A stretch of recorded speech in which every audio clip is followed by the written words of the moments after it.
എന്റെ പേഴ്സണൽ കാര്യങ്ങളിലേക്കുള്ള ഉന്തിക്കയറ്റം ആവരുത്. അങ്ങനെ ആയിരുന്നെങ്കിൽ ഒരിക്കലും ഞാൻ ഇവിടെ ഇരിക്കില്ല. എനിക്ക് പറ്റാത്ത ചോദ്യത്തിനുള്ളതാണെങ്കിൽ ഞാൻ ഇവിടുന്ന് ഇറങ്ങിപ്പോവും. ഒന്ന് പറഞ്ഞു കൊടുക്കുന്നോ. ജാസിക്ക് ശരിക്കും എന്നെ ഭയമുണ്ടല്ലേ? എന്തിന്? നീ പേടിക്കണം. അത്രേ ഉള്ളോ? ഇത്രേ മതിയോ? എന്നെ പേടിക്കേണ്ട കാര്യമൊന്നുമില്ല. അല്ലല്ല, പേടിക്കേണ്ട ആവശ്യം എനിക്ക് എന്നുള്ളത്.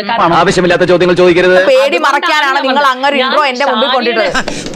പോടെ വെറുതെ കൈമനക്കെടുത്താതെ. ഞാൻ ഇതാ എനിക്ക് ദേഷ്യം എന്തുണ്ടാക്കിയില്ലേ? എനിക്ക് ദേഷ്യം വന്നിട്ടല്ലോ. ക്ലിയർ ആണ് ചോദ്യം. നിങ്ങൾ എന്തിനാണ് ആശയെ തല്ലിയത്? എനിക്ക് അങ്ങനെ ഒരു കുഴപ്പമുണ്ട്. ആശി വേറെ പെണ്ണിന്റെ കൂടെ പോയതിന് അതെനിക്ക് ഇഷ്ടമില്ല. എനിക്ക് ഇഷ്ടമൊന്നുമില്ലല്ലോ. പക്ഷെ ഞാൻ കേട്ടത്, ഞങ്ങൾ ഈ നാട്ടുകാർ മുഴുവൻ കേട്ടത്, താങ്കൾ ആശയെ തല്ലി ചതച്ച് താഴെയിട്ടെന്ന്.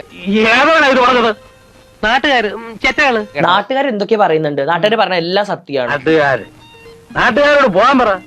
ഒരുത്തൻ രക്ഷപ്പെടുന്നത് കണ്ടുകൂടാത്ത ചെറ്റകള്. ഞാൻ ഭയങ്കര തല്ലാൻ അമ്മാവൻ ചൊറിഞ്ഞൊറിഞ്ഞ് തല്ലു വെച്ച് കൂട്ടുന്നു തോന്നുന്നു. അല്ല, ഞാൻ ഭയങ്കര കൂളാണ്. ഞാൻ ഭയങ്കര സോഫ്റ്റ് ആയിട്ട് സംസാരിക്കുന്ന വ്യക്തിയാണ്. ഭയങ്കര കൂളാ.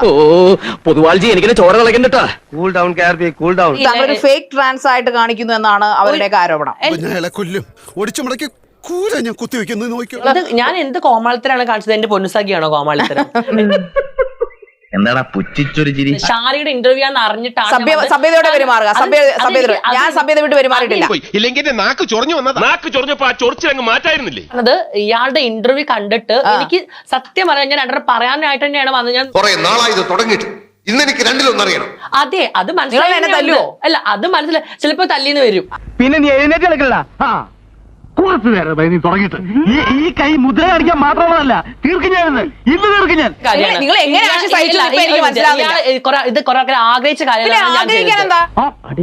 പുറകെ ഞങ്ങളുണ്ട്. ഞാനല്ല ഇവിടെ ഒരു മര്യാദ വേണം സ്ത്രീ. ഞാൻ പിന്നെയും പറയണു, അധികം അങ്ങോട്ട് കേറണ്ട. വഴക്കം ഉത്സവപ്പറമ്പില്. എന്താ ഇത്? തൽക്കാലം ഇത്രയും മതി.